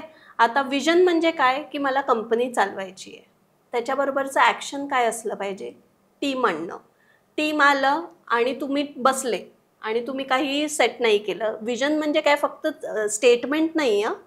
विजन म्हणजे काय की मी आज इकडे आहे, मी समजा आज नाशिकला आहे, मला पूर्ण भारतामध्ये माझी ब्रँचेस ओपन करायची आहेत, मला एक पिक्टोग्राम हब ओपन करायचं आहे. सो असं जेव्हा आपण एक विजन सेट करतो, सो त्याच्याबरोबर नंबर्स येतात का? टार्गेट्स येतात. नक्कीच. सो टार्गेट्स आल्यानंतर आपल्याला आपलं ग्राउंड झिरो तर कळलं पाहिजे ना. बरोबर. तो ग्राउंड झिरो आपल्याला कुठून मिळणार? बरोबर. माझ्या पास्ट डेटावरनं मिळणार. सो जेवढे मला माणसं लागतात माझं विजन अचीव करण्यासाठी, तेवढंच मी माणसांना राईट वे मध्ये डिरेक्ट करू शकीन जर माझ्याकडे राईट डेटा असेल तर. सो पास्ट, प्रेझेंट आणि फ्युचर हे सगळ्याचा डेटा आपल्याकडे असला पाहिजे आणि ते अचीव करण्यासाठी आपल्याला माणसं पाहिजेत. बरोबर आहे. यापुढचा एक प्रश्न असा विचारायचा, जसं मी माझ्या प्रेक्षकांना उल्लेख करून दिला होता की आज तुम्हाला फक्त मराठी नाही तर मल्टिपल लँग्वेजेस तुम्हाला ऐकायला भेटणार आहेत. असं म्हटलं जातं किंवा असं आहे की धंद्याचं बाळकडू आमच्या मारवाडी मित्रांना, गुजराती मित्रांना, मल्लो मित्रांना त्यांच्या घरातूनच पाजलं जातं. बरोबर. ठीक आहे. असे उद्योजक ज्यावेळेस व्यवसायात यायचा विचार करतात किंवा ते व्यवसायात येतात, ठीक आहे, तर त्यांनी नफ्यावर फोकस केला पाहिजे की त्यांनी त्या प्रोसेसवरती फोकस केला पाहिजे? आणि अशा नवउद्योजकांना तू नक्की काय सांगशील? कारण हा डिफरन्स, मी प्रांतीय डिफरन्स नक्कीच या गोष्टीला म्हणेल की एक मराठी उद्योजक ज्यावेळेस या गोष्टीचा विचार करतो त्यावेळेस जसं मी तुला सांगितलं की घरची काही शिकवण असते की बाबा रे तू 9 ते 5चा विचार कर, तेच जेव्हा इतर प्रांतातल्या आपले मित्र ज्यावेळेस बिझनेस करतात हे बाळकडू त्यांना घरूनच पाजलं जातं. ठीक आहे. मग त्या केसमध्ये आम्ही नफ्यावरती फोकस केला पाहिजे किंवा प्रोसेसवरती फोकस केला पाहिजे? सो मी म्हणेन की जसं आपण फुल बॉडी चेकअप वगैरे करतो ना, ते कशासाठी करतो? कुठला आजार निघायला नको किंवा काही प्रॉब्लेम व्हायला नको, मोठा प्रिव्हेंटिव्ह म्हणून करतो. आयडियली त्याचा रिझल्ट काय आहे की मी एकतर हेल्दी आहे किंवा मी हेल्दी नाही. बरोबर. सो बिझनेसची हेल्थ हे प्रॉफिट किंवा लॉस वर कळते. ओके. बिझनेसची health indicator means profit or loss, पण त्याला बिझनेसला घडवण्यासाठी, बिझनेसला ग्रो करण्यासाठी यू नीड प्रोसेस. सो मी प्रोसेसवर जास्त फोकस देते, कारण प्रोसेस जर माझं सही असेल ना, बरोबर असेल ना, तर ते मला प्रॉफिट देणारच आहे. बरोबर आहे. मग पुढे मी तुला जाऊन असं विचारेल की व्यवसाय असेल किंवा उद्योग, म्हणजे कुठलाही उद्योग असेल तो छोटा असो किंवा मोठा असो, ज्यावेळेस मोठे उद्योग असतात किंवा मोठ्या ज्या कंपन्या असतात, आपण प्रायव्हेट म्हण किंवा लिमिटेड कंपन्या म्हण, तिथे बरेचदे आयसोलेशन गोष्टी असतात, म्हणजे प्रत्येकजण प्रत्येकाच्या कामात बिझी असतो.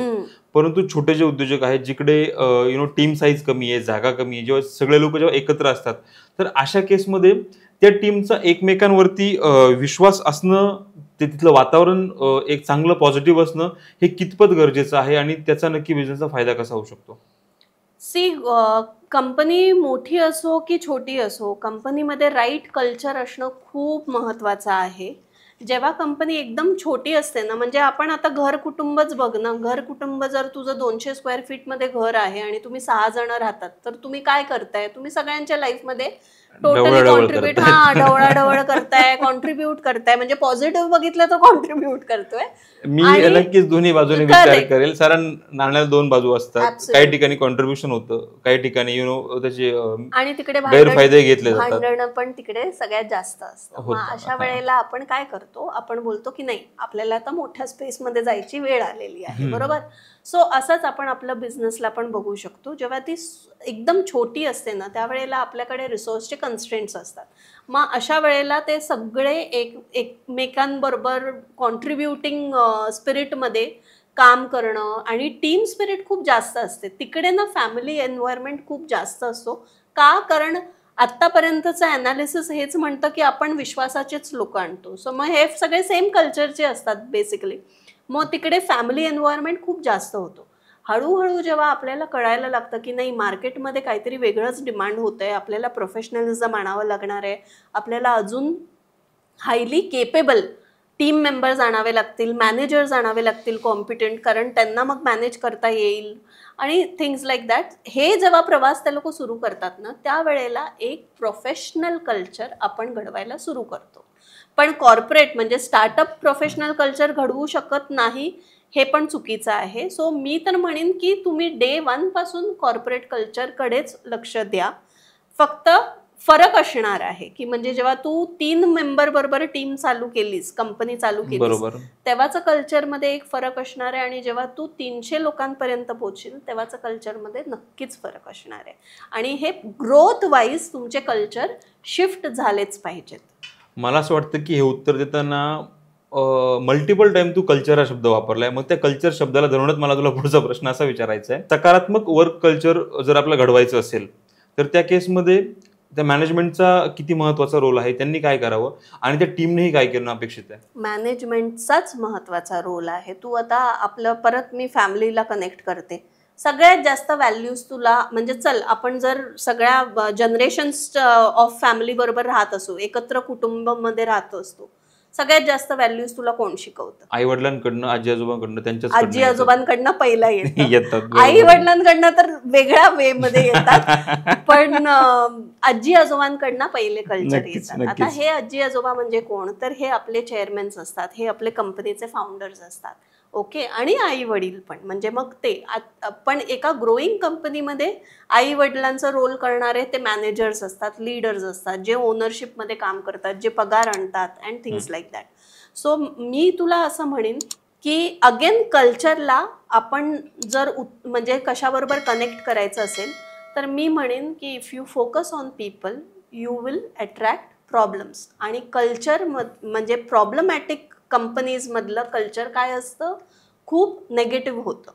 पण तेच if you focus on process you will attract solution. आता सोल्युशन बेस्ड जेव्हा आपण एक एन्व्हायरमेंट क्रिएट करतो ना, त्यावेळेला एक प्रोडक्टिव्ह कल्चर आपोआप व्हायला तयार होतो. सो मॅनेजमेंटचं इकडे सगळ्यात मुख्य रोल अशी असणार आहे विकास, की कधी पण ऑर्गनायझेशनमध्ये जेव्हा तुम्ही हे पूर्ण ट्रान्सफॉर्मेशन प्रोसेस आम्ही म्हणतो याला, सो ही ट्रान्सफॉर्मेशन प्रोसेस जेव्हा कधी पण आपण कंपनीमध्ये इम्प्लिमेंट करतो किंवा इंट्रोड्यूस करतो, सगळ्यात जास्त तुम्ही कम्युनिकेशनवर आणि प्रोसेस इम्प्लिमेंटेशनवर फोकस द्या. लोक येणार, लोक जाणार. चांगली लोक जी प्रोडक्टिव्ह होती, जी कॉन्ट्रीब्युटिंग होती, त्यांना आपल्याला सांभाळूनच घ्यायचं आहे. सो 5% डिव्हिएशन प्रोसेसमध्ये चालू शकतं, पण प्रोसेसचं उल्लंघन झालं ना, तिकडे कल्चर डिस्टर्ब व्हायला लागतं. बऱ्याच वेळेला कल्चर कुठे खराब होतं माहिती आहे? की हा एक व्यक्ती होता, त्याने एकदम अफलातून कॉन्ट्रीब्युशन केलंय किंवा एकदम जबरदस्त झालंय आणि आता ह्याच्यासाठी मला माझे प्रोसेसेस कॉम्प्रोमाइज करावं लागतोय. सगळ्यात सिंपल उदाहरण, मेरा सेल्स का बंदा है, 80% ऑफ बिजनेस वो लेके आ रहा है और लेके भी आता है, महीना भर या पूरे साल भर वो काम अचीव करता है. सबसे लेट कौन आएगा? वही आएगा. हाँ. प्रोसेस को फॉलो कौन नहीं करेगा? वही करेगा. रिपोर्ट कौन नहीं बनाएगा? वही नाही बनाएगा. हाँ. सो म्हणजे अगदी तेच झालं जे मी तुला काही वेळापूर्वी म्हटलं होतं की बाबा रे मीच करतोय आणि म्हणून सगळं होतंय. हा मी पण जिथे येतो. एक्झॅक्टली. आता याचा तोड काय आहे? डिफिकल्ट आहे, but you will have to. आणि हेच आम्ही सगळ्यात पहिला आमच्या स्ट्रॅटेजी सेशन्समध्ये इकडेच आम्ही वॉर्न करतो. म्हणजे हे हायलाईट 80% पर्यंत जाऊ नये म्हणून आपल्याला काय सोल्युशन घ्यायची असते याच्यासाठी तर आपण मीटिंग्स करतो ना. बरोबर आहे. मग पुढे जाऊन मला हा प्रश्न थोडासा वेगळ्या वेळेने तुला विचारायला आवडेल की म्हणजे नक्कीच हा वयाचा फरक असेल की नसेल, मी थोडासा कन्फ्युज आहे म्हणून मी तुला तो प्रश्न विचारतोय. 90च्या दशकातली आपण जी मुलं आहोत, जी जबाबदारीने काही गोष्टी करतोय, मे बी आपल्या इकडनं गोष्टी चुकत असेल, परंतु जे आतापर्यंत करत आलोय म्हणून मी खूप विचारपूर्वक हा शब्द वापरतो की जबाबदारीने 90च्या दशकातली मुलं ही कामं करतात किंवा त्या सगळ्या गोष्टींना फॉलो करतात. सॉरी. पण तिथे जर बघितलं आपण, मे बी हा अनुभव तूही घेतला असेल, जेन जी आपण जे म्हणतो, जनरेशन झेड, ह्या मुलांचं नक्की काय प्रकार आहे, हे नक्की कशा प्रकारे या गोष्टीकडे बघतात, किती त्याला कॅज्युअली घेतात, होईल होईल न होईल न होईल, किंवा एखादा व्यक्ती तुझ्या तोंडावर तुझ्याशी खोटं बोलतोय कुठल्या गोष्टीवरती आणि तुला माहिती की तो खोटं बोलतोय, परंतु तुला तो मुलगा हवाय, त्या मुलाचं फ्युचर पण तुला बर्बाद नाही होऊ द्यायचंय, तुला तो मुलगाही घडवायचा आहे आणि तुला तुझी कंपनी पण घडवायची आहे. अशा सगळ्या प्रकारामध्ये मॅनेजमेंटने किंवा त्या बिझनेस कोचने नक्की कशा गोष्टी टॅकल केल्या पाहिजे? आयडियली मी तुम्हाला खरं सांगते, म्हणजे आता आमच्याकडे ना इन्क्रीजिंगली कन्सर्न्स वाढत चालले आहेत, हे जेन झी लोकांसाठीच वाढत आहेत. कारण आपण एका कल्चरमधनं आलेलो आहोत, आपण एका सेट म्हणजे ह्याच्यामधनं आलो आहोत, काय बोलतात, एक सेट परफॉर्मिंग पॅराडाईम होता आपल्याकडे, लिमिटेशन्स होतं, जिकडे आपण नेहमी खूप हार्डवर्क करायचो. आता ह्या लोकांना स्मार्ट वर्क तर पाहिजे, बट स्मार्ट वर्कपेक्षा ना त्या लोकांना लेझी लाईफ किंवा इंट्रोवर्टेड लाईफ पाहिजे. आपण बोलायचो की ब्रेक टाइम झालाय की चल बाबा 4 लोकांनी डबा उघडून आपण खावं. या लोकांना ब्रेक टाइम झालं की हे लोक त्यांच्या मोबाईलमध्ये आणि त्यांच्या डब्यामध्ये, त्यांच्या लाईफमध्ये, पर्सनल स्पेसमध्ये घुसतायत. बरोबर.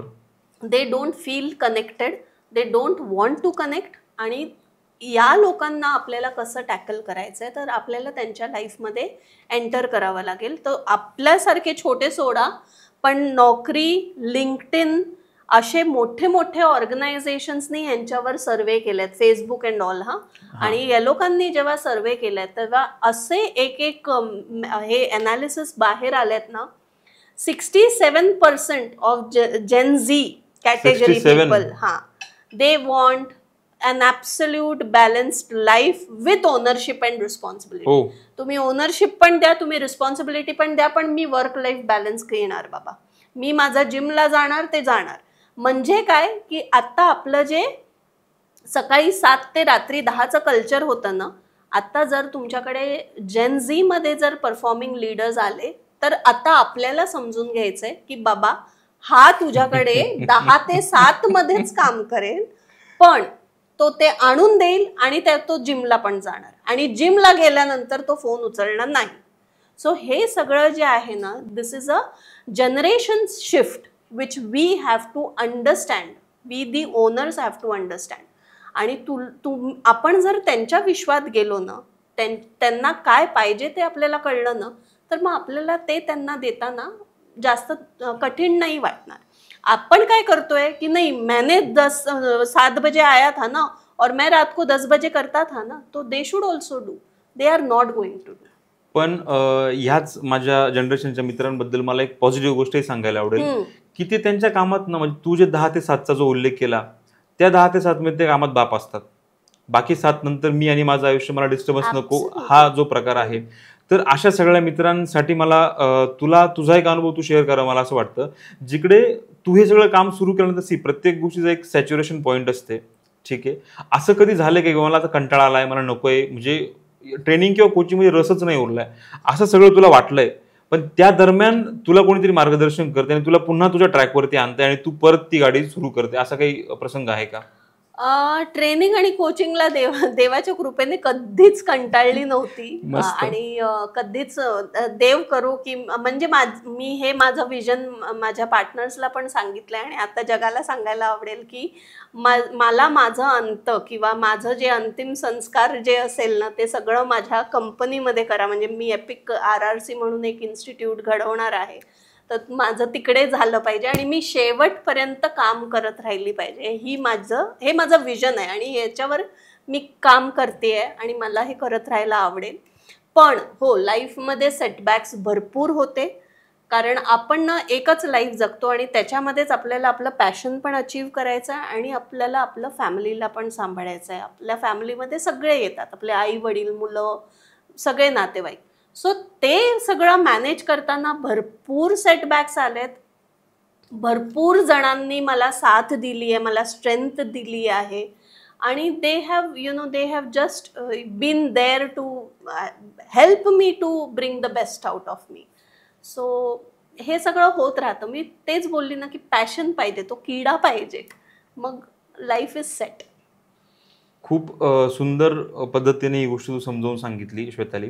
मला इकडे तुला एक प्रश्न असा विचारायचा आहे, जो मी तुझा ज्यावेळेस परिचय दिला आमच्या श्रोत्यांना त्यावेळेस एका शब्दाचा उल्लेख केला होता की जशी आमची पिक्टोग्राम चावडी तशी एक चावडी तू बनवतेस, असं मी बोललो होतो. आणि तुझ्या उत्तरात आता एका शब्दाचा तू उल्लेख केला. मला असं वाटतं की तो मी रिपीट करण्यापेक्षा त्या तुझ्या चावडीबद्दल तू नक्की काय सांगशील आमच्या प्रेक्षकांना? सो माझं विजन ना, म्हणजे आम्ही जरी ट्रेनिंग आणि कन्सल्टन्सीमध्ये आहोत विकास, पण माझं विजन ना टर्नओव्हर नाही आहे. माझं विजन सक्सेस स्टोरीज आहेत. म्हणजे आपल्याला जर जेवढे कस्टमर्सला आपण कॉन्ट्रीब्यूट करू, कंपनीजला घडवू, ते तर माझं that is my measurable parameter.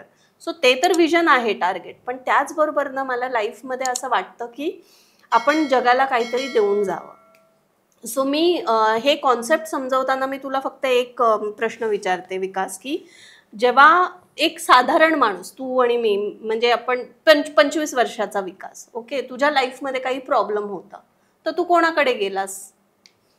मी माझ्या आईकडे गेलो, माझ्या वडिलांकडे गेलो. Correct. जर मी त्यावेळेस काम करत असेल तर माझ्या बॉसकडे किंवा माझ्या गुरुंकडे गेलो, Absolutely. जिथे मला काहीतरी उत्तर मिळेल. बरोबर आहे. सो ते प्रॉब्लेम कुठल्या रिलेटेड आहे, पर्सनल आहे, तर आपण आपल्या फ्रेंड्स अँड फॅमिलीकडे जातो.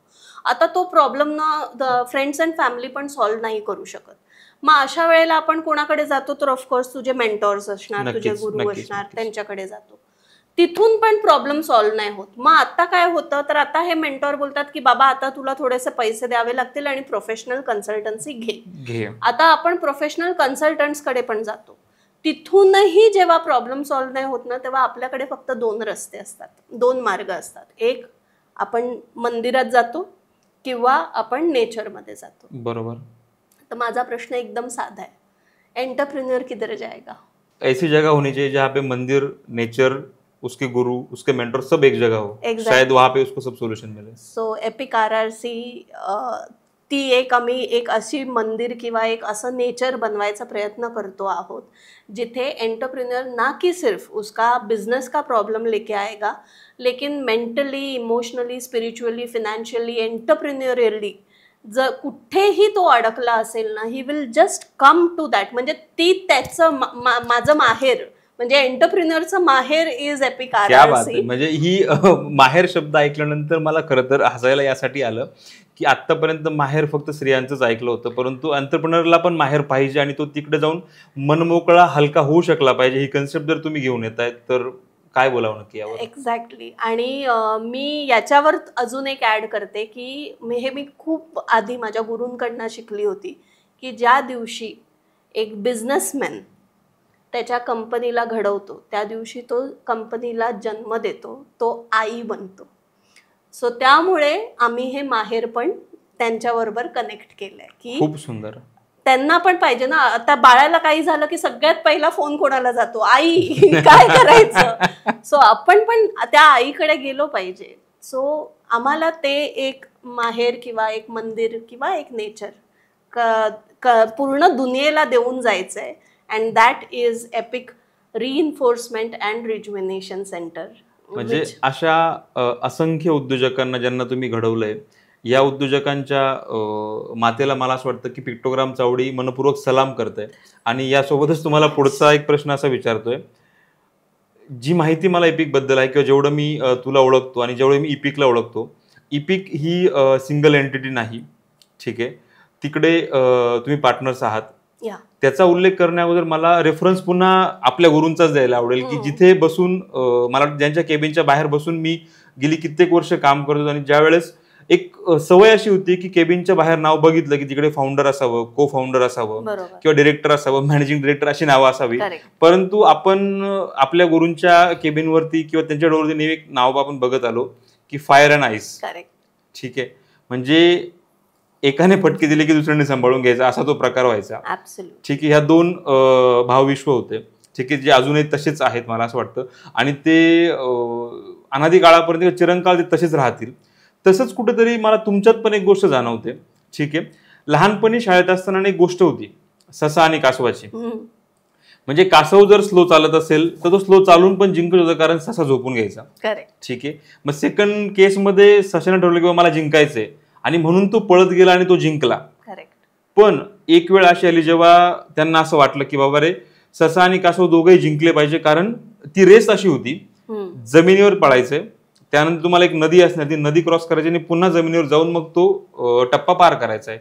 अशा केसमध्ये ज्यावेळेस तो ससा आणि कासव दोघं एकत्र येतात, दोघं कोलॅबोरेशन मध्ये येतात आणि त्यानंतर जमिनीवर चालताना तो ससा कासवाला पाठीवर घेतो, पाण्यात जाताना तो कासव सशाला पाठीवर घेतो आणि दोघं एकत्र जिंकतात. अशीच कुठेतरी केमिस्ट्री, असंच कुठेतरी ते बॉन्डिंग मी बघितलंय श्वेताली आणि विपिन मध्ये. ठीक आहे. आणि अशा प्रकारे ते एपिक घडलंय. कारण हा संदर्भ देण्याचं कारण असं की श्वेताली खूप जास्त फास्ट पळते आणि आमचा विपिन आजही आराम करतो, पण आराम करून काहीतरी असा आउटपुट देतो की ज्यावर लोक विचार करतात आणि चांगल्या चांगल्या लोकांना विचार करायला भाग पाडतो. मग हे श्वेताली आणि विपिन जेव्हा एकत्र येतात, तिथून त्याचं आउटपुट कसं निघतं. एपिक जी आपली जी संस्था आहे, ठीक आहे, हिचं ओरिजिन किंवा जसं मी तुला बोललं, जसं आम्ही आमच्या श्रोत्यांनाही सांगितलं की भाई तुम्हाला मल्टिपल लँग्वेजेस ऐकायला भेटणार आहे, ह्या प्रश्नाचं उत्तराची सुरुवात मला मल्याळम मध्ये ऐकायला आवडेल. अरे बापरे. सो मला कळणार नाही, मला माहिती आहे, पण तुम्हाला परत मराठीत सांगावं लागेल तुला ते. नाही, मी मल्याळम समजू शकते, बोलणं फार कमी असतं. सो मी फक्त एवढंच बोलते, तिकडे कस्टमर्सला जाऊन एक आईस ब्रेक करायचं असतं, त्यावेळेला मी त्यांना बोलते की एक डायलॉग असतो की इन्निके मल्याळम मनसलाई इल्ला. सो म्हणजे मला तुम्ही जे बोलले ते मला नाही समजत, मला मल्याळम नाही समजत. आणि दुसरं कोर्च मनसलाई, जर मला काही कळलं, त्या लोक मल्याळम मध्ये बोलत असतात कारण ऑफकोर्स तिकडे विपिन असतं, मग त्यावेळेला मी बोलते आणि ते माझ्याकडे बघतात असं की म्हणजे हिला काय समजलं की नाही, मग ते विपिनकडे बघतात, मग मी विपिनला बोलते कोर्च मनसलाई, बाकी तू समजव. सो तसं असतं. ठीक आहे, मी राहिली आहे तर बऱ्याच वेळेला ना ते लोक मल्याळम बोलत असताना इंग्लिश वर्ड्स यूज करतात, मग त्या वर्ड्सनी आणि जैसा मैंने बहुत बार सुना है की एंड पेर संतोष नायर और वहां से फिर वो शुरुआत होती है. मलाही मल्याळम भाषा कधी बोलता नाही आली, परंतु सरांच्या कृपेने आणि सगळ्या कामांच्या निमित्ताने बऱ्याचदा ते शब्द कळतात. करेक्ट. आता आपण आपल्या मूळ प्रश्नाकडे वळूया. सो मला ते कॉम्प्लिमेंट ऐकायचंय. सो असं आहे की ऍक्च्युली एपिकचा जन्म अगेन एका मेल एंटरप्रिनरनी केलेला आहे, जरीही आम्ही दोघं एकमेकांना को फाउंडर म्हणतो, पण एपिकचा जन्म हा विपिन दिलेला आहे. आणि एपिक हा एक वर्ड नाही आहे, पण एपिक इज अन ॲब्रिव्हेशन, ज्याच्यामध्ये E stands for enthusiasm, P stands for productivity, I stands for innovation आणि C stands for commitment. So ही ना ॲक्च्युली एक बिझनेस नाही आहे, हे आम्ही एक लाईफस्टाईल घेऊन आलो आहेत, आम्ही एक असं कल्चर घेऊन आलो आहेत आपल्या सगळ्या बिझनेसमॅनसाठी की बाबा तुम्हाला जर तुमच्या बिझनेसला एका लेवलवरनं नेक्स्ट लेवलवरच्या ग्रोथवर घेऊन जायचं असेल तर तुम्ही एपिक कल्चरमध्ये या. सो कारण जर एन्थुझियाझम नसेल तर तुम्हाला रोज ऑफिसमध्ये यायला आवडणार नाही, तुम्ही जर प्रोडक्टिव्ह नसाल तर कंपनीमध्ये ग्रोथ येणार नाही, इनोव्हेटिव्ह नसाल तर नेक्स्ट लेवलची ग्रोथ मिळू नाही शकणार, आणि हे सगळं ड्राईव्ह करायला तुम्हाला कमिटेड व्हायला पाहिजे. So it is a culture और it is a lifestyle that we are introducing to the company. आणि राहिला आमच्या दोघांचं स्वभाव, तर जसं तू बोलला ना ते एकदम बरोबर आहे. आणि बऱ्याच वेळेला ना मी ज्या स्पीडमध्ये किंवा मी ज्या जोशाने जात असते ना, तो स्वतः बोलतो की बऱ्याच वेळेला मला भीती वाटते तुला कोपअप करताना की म्हणजे ही बरोबर बोलते का आणि मी बरोबर ऐकतोय का, किंवा am I acknowledging her vision and all. However आमच्या दोघांमध्ये आम्ही दोघंही ऑपोजिट आहोत. आम्ही दोघंही असे ऑपोजिट आहोत ना की मी जर विजन बघते तर तो त्याचं कोर बघतोय, तो व्हॅल्यूज बघतोय. सो त्यामुळे मी ज्या स्पीडमध्ये जाते ना तो मागच्या मागे ॲनालिसिस करत राहतो की हिनी केलं तर खरं पण कस्टमरला व्हॅल्यू मिळते की नाही. सो असं करून आम्ही एकमेकांना कॉम्प्लिमेंट करत जातो. आणि मी इनफॅक्ट सगळ्या कस्टमर्सला आज हे बोलू इच्छिते की जसं तू कासव आणि सशाचं उदाहरण दिलं की the world is not about competing with each other but it is all about collaborating. आणि कोलॅबोरेशन करताना जे माझं स्ट्रेंथ आहे ते रिटेन करायचं आहे आणि जे माझं वीकनेस आहे तिकडे मला माझं कोलॅबोरेटिव्ह पार्टनर पाहिजे. सो आम्ही एकमेकांना तसं कॉम्प्लिमेंट करून epic घडवतोय.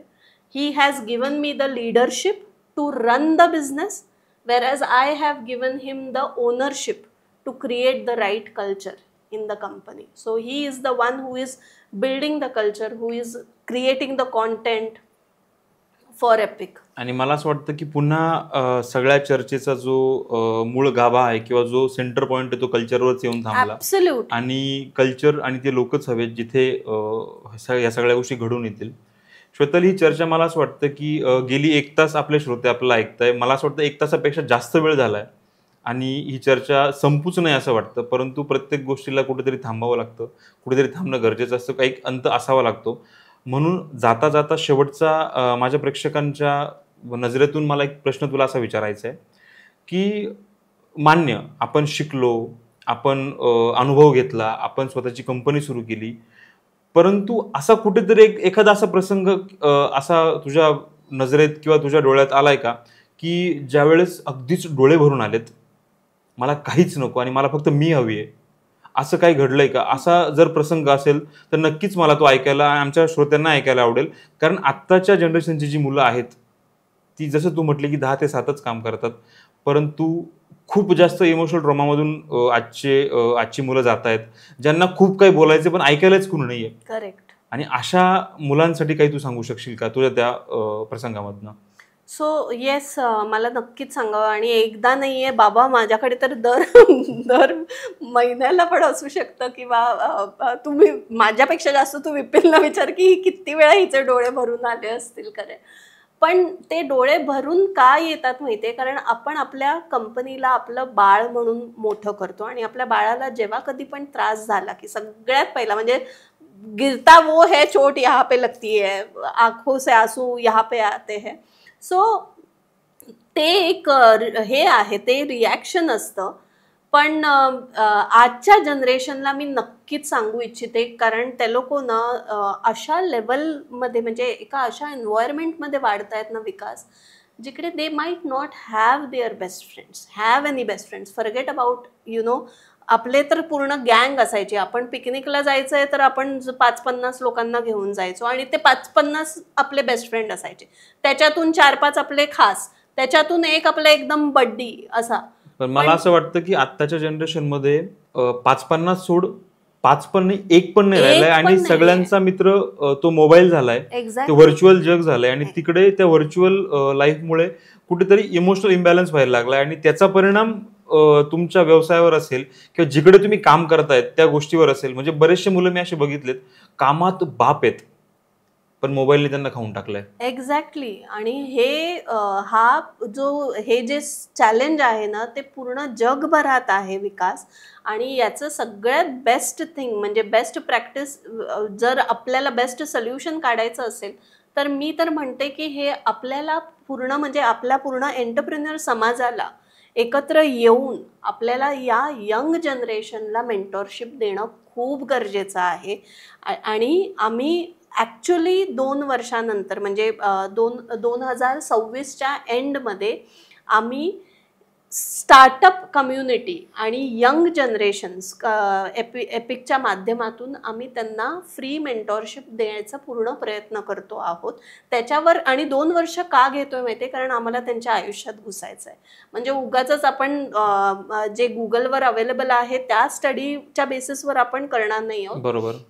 But we are actually getting into the lives of even people at age, म्हणजे ज्यांचं एज ग्रुप 8 आहे. आम्ही 8 to 14 मध्ये पण रिसर्च करतोय, आम्ही 14 to 21 मध्ये रिसर्च करतोय आणि मग 21 to 25 मध्ये. नक्कीच या एज ग्रुपमध्ये जाण्याची खूप गरज आहे, कारण बाळकडू तिथूनच पाजलं पाहिजे आपण बिझनेसचं की तिथून तुम्ही ग्रो झाले पाहिजे. परंतु आत्ताच्या जनरेशनमध्ये ना बिझनेसपेक्षा चुकीच्या गोष्टींकडे ती मुलं मोबाईलमुळे खूप जास्त भरकटत आहे आणि त्याचा डेफिनेटली त्या बिझनेस त्यांचा असेल किंवा ते कोणी काम करतील त्या गोष्टीवरती फरक पडतोय मला असं वाटतं.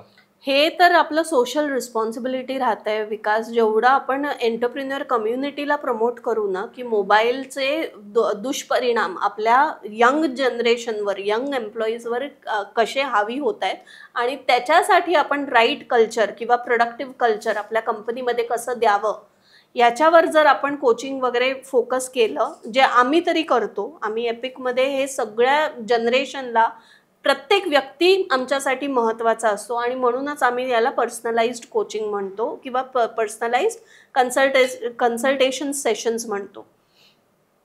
हे सगळं सांगताना मी तुम्हाला परत एकदा हेच सांगते की आजची जनरेशन आपल्या 30 वर्षापूर्वीची किंवा 20 वर्षापूर्वीच्या जनरेशन सारखी नाही आहे. तिला प्लीज त्याच दृष्टीने बघू नका.